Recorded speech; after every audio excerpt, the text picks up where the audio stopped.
Shalom saudara yang dikasihi Tuhan, selamat pagi. Senang dan bahagia rasanya karena masih bisa menyapa saudara di pagi yang indah ini. Saya percaya saudara semua dalam keadaan sehat, dalam keadaan baik, dan pasti penuh dengan sukacita karena Tuhan menyertai dan memberkati kehidupan kita hingga pada pagi hari ini. Saudara, sebelum memulai kegiatan kita ini, saya rindu kita terlebih dahulu berdoa. Mari kita berdoa. Bapa di surga, terima kasih untuk kebaikan Tuhan yang sudah menyertai kami sepanjang malam dan telah menganugerahkan kepada kami hari baru pagi ini. Kami boleh diberkati dengan kesehatan. Kami mohon Tuhan pimpin kami sepanjang hari oleh Roh Kudus-Mu sehingga kami boleh berjalan dalam kemenangan Kristus di sepanjang hari ini. Dalam nama Tuhan Yesus kami berdoa. Amin. Saudaraku yang dikasihi Tuhan, firman Tuhan yang menjadi renungan kita di pagi ini saya siapkan dari kitab 1 Petrus pasal yang pertama ayat 18 sampai ayat yang ke-19. Saudara bisa membuka Alkitab saudara dan kita akan sama-sama membaca. Demikian bunyi firman Tuhan ini saudara. Sebab kamu tahu bahwa kamu telah ditebus dari cara hidupmu yang sia-sia, yang kamu warisi dari nenek moyangmu, itu bukan dengan barang yang fana, bukan pula dengan perak dan emas, melainkan dengan darah yang mahal, yaitu darah Kristus yang sama seperti darah anak domba yang tak bernoda dan tak bercacat. Demikian pembacaan firman Tuhan. Saudara, topik yang ingin kita renungkan dari pembacaan ini di pagi ini adalah tentang darah Yesus yang menyucikan dosa kita. Darah Yesus yang menyucikan dosa kita. Saudara, darah Yesus itu adalah darah yang istimewa, saudara. Kenapa istimewa? Karena darah itulah yang dipersiapkan oleh Tuhan Allah sebagai satu-satunya yang dapat membasuh, yang dapat menyucikan kita dari dosa. Sehingga saya katakan, janganlah sekali-kali pernah meragukan kuasa darah Yesus itu. Walaupun banyak orang yang tidak mempercayai dan meragukannya, saudara. Karena jika dia telah menyucikan hidupmu dari dosamu, darah yang sama itu juga masih dapat menyucikan banyak orang-orang berdosa yang mau percaya kepada Yesus. Itulah yang ingin kita dapat dalam renungan pagi hari ini, saudara. Pada suatu malam di sebuah gereja ada seorang pria muda yang merasa panggilan Tuhan pada hatinya, di mana saudara ia mengikuti ibadah pada malam hari itu, dan pemuda ini tergerak hatinya oleh Tuhan sehingga ia merespon panggilan itu untuk membuka hatinya menerima Tuhan Yesus menjadi Tuhan dan Juru Selamat dalam kehidupannya. Lalu saudara, ketika pemuda ini telah merespon panggilan Tuhan itu, terjadi perubahan besar di dalam kehidupannya. Sebelumnya pemuda ini memiliki masa lalu yang suram. Dia pernah terikat dengan alkohol, obat-obatan, tindakan-tindakan kejahatan dan asusila yang lain. Tetapi pada malam hari itu, sejak dia membuka hatinya menerima Yesus menjadi Tuhan dan Juru Selamat dalam kehidupannya, Tuhan mengubahkan dia. Telah terjadi perubahan yang sangat luar biasa dan nyata di dalam kehidupannya sejak malam itu, saudara. Sehingga seiring dengan berjalannya waktu, ia menjadi anggota jemaat yang setia di gereja itu. Lalu tahap demi tahap, saudara, ia mulai terlibat dalam pelayanan. Ia juga ikut dalam pelayanan pemuda di gereja itu. Dan tidak lama kemudian, pria itu mulai tertarik dengan seorang anak perempuan dari pendeta gereja tersebut. Dan akhirnya mereka pun berpacaran, saudara. Berselang beberapa lama kemudian, hubungan mereka bertumbuh ke arah yang lebih serius dan akhirnya mereka merencanakan untuk menikah. Dan disinilah persoalan mulai timbul di tengah-tengah persekutuan gereja itu, di mana setelah jemaat itu mendengar rencana pernikahan mereka, hampir separuh anggota gereja itu berpikir bahwa seorang pemuda dengan masa lalu yang tidak baik sangat tidak cocok jika menikah dengan seorang anak perempuan pendeta yang selama ini baik menurut mereka, saudara. Lalu anggota jemaat itu mulai berselisih pendapat tentang hal itu. Mereka mulai bertengkar karena masalah itu, saudara. Lalu kemudian mereka memutuskan untuk mengadakan sebuah pertemuan untuk mempertanyakan hal rencana pernikahan putri pendeta dengan pemuda yang baru bertobat tersebut, saudara. Namun ketika mereka mengadakan pertemuan itu pun tidak dapat terkendali. Kenapa? Karena masing-masing mereka memberikan argumentasinya, dan ketegangan pun semakin memuncak di antara mereka, saudara. Peristiwa itu tentu sangat menyakitkan bagi pemuda tersebut. Karena situasi itu dia mulai tergoncang, mempertanyakan apakah benar Tuhan mengasihi dia, apakah benar darah Yesus sudah menyucikan dosanya. Mengapa orang mengungkit-ungkit masa lalunya? Lalu saudara, pada saat itu juga anak perempuan dari pendeta tersebut melihat kegelisahan hati calon suaminya, dan dia pun terpanggil untuk memberikan sebuah pembelaan untuk mempertanyakan bagaimanakah mereka mengerti tentang penebusan atas darah Yesus kepada orang-orang berdosa. Lalu anak perempuan pendeta tersebut berdiri di tengah-tengah jemaat itu. Dia mulai bertanya dan berkata, "Aku menantang tiap-tiap kamu semua untuk benar-benar berpikir apa yang terjadi malam hari ini. Sesungguhnya bukan masa lalu tunanganku yang sedang kalian uji coba di sini sekarang. Yang sebenarnya kalian pertanyakan itu adalah kemampuan darah Yesus untuk menyucikan dosa. Bukan masa lalu pasanganku ini sebenarnya, calon suamiku ini." Dikatakan oleh putri pendeta itu. Lalu dikatakan lagi, "Hari ini saya melihat sendiri bahwa kalian sudah meragukan dan menguji coba darah Yesus.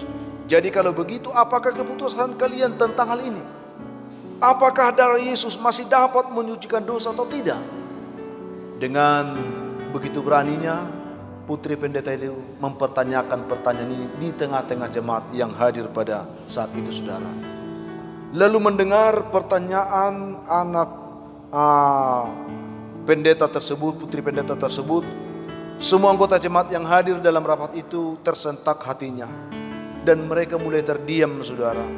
Dan tidak sedikit dari antara mereka akhirnya meneteskan air mata, dan mereka mulai menangis, menyadari bahwa mereka sudah menghina darah Yesus. Mereka sudah melakukan penghinaan terhadap darah Tuhan Yesus yang sudah membasuh dosa mereka. Dan pada saat itu, saudara, pada malam hari itu mereka semua merendahkan diri. Mereka semua menangis di hadapan Tuhan. Mereka bertobat, saudara, karena mereka sadar siapakah mereka yang telah menghina darah Yesus, yang telah menyucikan, membasuh dosa pemuda tersebut, sama seperti telah membasuh dosa mereka.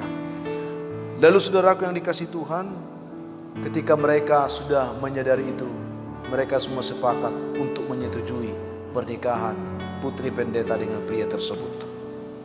Saya ingin katakan demikian, saudara, bahwa ternyata betapa sering kita juga telah berperilaku seperti jemaat di atas ini.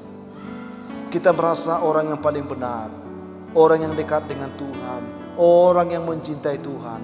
Tetapi ketika kita melihat saudara-saudara kita yang notabene mereka memiliki masa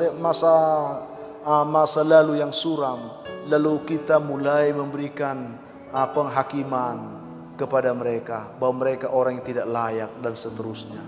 Saudaraku yang dikasihi Tuhan, mari kita mempertimbangkan kembali. Jika darah Yesus bisa menyucikan, membasuh dosamu, bukankah darah Yesus juga berkuasa membasuh, menyucikan dosa sesamamu, dosa orang-orang di sekitarmu, dosa semua orang yang ada di dunia ini. Bukankah Tuhan berkata, karena begitu besar kasih Allah akan dunia ini, bukan atas dirimu saja, bukan atas kelompokmu saja, tetapi atas semua orang yang ada di dunia ini. Ia memberikan dirinya, mengorbankan nyawanya, mencurahkan darahnya untuk membasuh dosa semua orang yang mau percaya kepadanya. Oleh karena itu saudara, pengampunan adalah bagian dasar dari Injil Yesus Kristus. Jika darah Yesus tidak dapat membersihkan jiwa kita, maka sesungguhnya kita akan mengalami kesulitan yang besar. Maka sesungguhnya hidup kita ini tidak ada artinya, saudara. Sama dengan kehidupan orang-orang yang kita anggap mereka paling berdosa. Kalau mereka belum dijamah oleh Tuhan, belum dibasuh, disucikan Tuhan, memang sama juga artinya mereka tidak memiliki arti hidup, saudara. Tetapi kalau mereka sudah dijamah Tuhan, disucikan Tuhan, tidak ada alasan bagi kita untuk mencela mereka. Karena toh kita juga sama, yaitu orang-orang yang sama-sama disucikan oleh kuasa darah Yesus. Saudara yang sangat dikasihi Tuhan, sadarlah saudara, betapa sering kita menghakimi saudara-saudara kita yang untuknya Yesus telah mencurahkan darahnya juga sama seperti kita. Apakah karena masa lalunya seorang yang tidak baik, atau dengan apapun yang kita dalihkan, lalu kita menghakimi dia yang sudah dibenarkan oleh darah Yesus itu? Apakah kita juga masih meragukan saudara kemampuan darah Yesus menghapus dosa? Serasa itu sesuatu yang keliru kalau kita meragukannya, saudara. Karena kalau tidak, kita tidak akan memperoleh pengampunan. Oleh karena itu saudara yang dikasihi Tuhan, ingatlah firman Tuhan katakan tadi, sebab kamu tahu bahwa kamu telah ditebus. Kamu telah ditebus dari cara hidupmu yang sia-sia, yang kamu warisi dari nenek moyangmu. Itu bukan dengan barang yang fana, bukan pula dengan perak atau emas, melainkan dengan darah yang mahal, yaitu darah Kristus yang sama seperti darah anak domba yang tak bernoda dan tak bercacat. Saudara yang dikasihi Tuhan, kita telah ditebus dari cara hidupmu, dari dosamu, dari masa lalumu yang curam. Ketika darah Yesus telah menyucikan kita, kita orang-orang yang sudah memiliki arti hidup di hadapan Tuhan. Lalu Paulus pernah mengatakan juga, akan tetapi Allah menunjukkan kasih-Nya kepada kita oleh karena Kristus telah mati untuk kita ketika kita masih berdosa.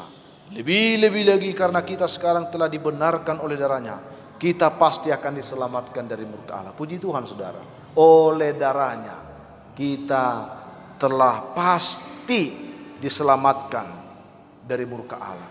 Kita bukan lagi orang-orang hukuman yang harus dimurkai, sama seperti orang-orang lain yang telah bertobat dari dosanya. Tidak ada alasan kita menghakimi mereka dengan masa lalunya, sementara Tuhan telah menyelamatkan mereka. Saudara yang dikasihi Tuhan, akhirnya sebagai kesimpulan bagi kita, marilah saudara, lihatlah saudaramu seperti Tuhan melihat dirimu. Ampunilah saudaramu seperti Tuhan juga telah mengampunimu. Kasihilah saudaramu seperti Tuhan juga sudah mengasihimu. Ingat saudara, darah Kristus yang sama yang menebus dirimu juga telah menebus dirinya. Hargai itu dan syukuri itu saudara, sehingga kita semua sama-sama dilayakkan untuk menerima anugerah dari Tuhan. Jadi masihkah engkau meragukan kuasa darah Yesus itu saudara? Saya harap tidak lagi ya.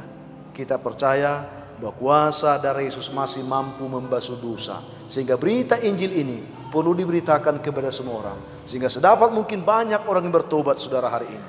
Mari, kuasa darah Yesus masih mampu mengampuni dosamu, sebesar apapun dosamu hari ini, sehitam apapun hidup masa lalu.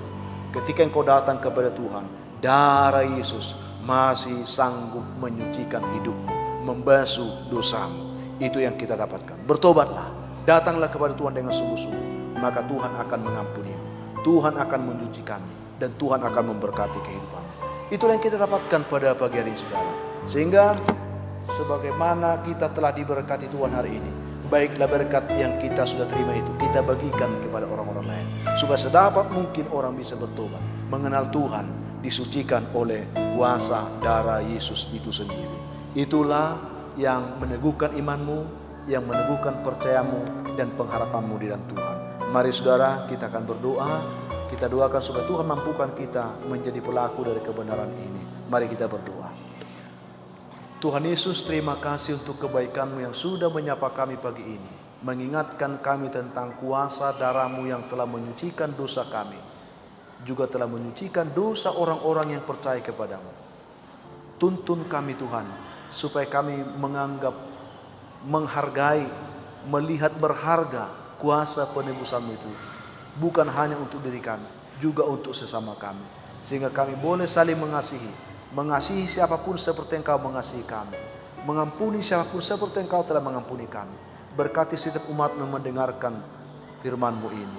Sekiranya ada sekarang yang merasa hidupnya tertekan oleh karena dosa, Tuhan yakinkan bahwa kuasa darah-Mu masih bisa menolong, menyucikan, mengampuninya. Angkat dia Tuhan, bawa dia kembali kepadamu. Jamah hatinya, supaya dia boleh mengalami kuasa kasih Tuhan dalam hidupnya, diberkati oleh Tuhan hari ini. Kami semua mampukan untuk menjadi saluran berkat. Yang lemah Tuhan kuatkan, yang sakit Tuhan sembuhkan, yang berbeban berat Tuhan berikan kelegaan. Sehingga setiap kami hari ini boleh hidup dalam sukacita Tuhan, dalam kemenangan Kristus. Dalam nama Tuhan Yesus kami berdoa dan bersyukur. Amin. Akhirnya saudaraku yang dikasihi Tuhan, saya ingin menyampaikan kepada saudara, tetaplah semangat, jadilah kuat, bersukacitalah senantiasa, jadikanlah hidupmu berkat bagi sesama hari ini. Tuhan memberkati saudara dimanapun dan apapun yang saudara kerjakan. Di dalam Tuhan kita hidup dalam kemenangan hari ini. Saya Pendeta Linti Dongoran, Pendeta GKP Jemaat Khusus Horisan Medan, menyampaikan sampai jumpa di kesempatan lain saudara. Shalom. Tuhan memberkati saudara hari ini. Amin.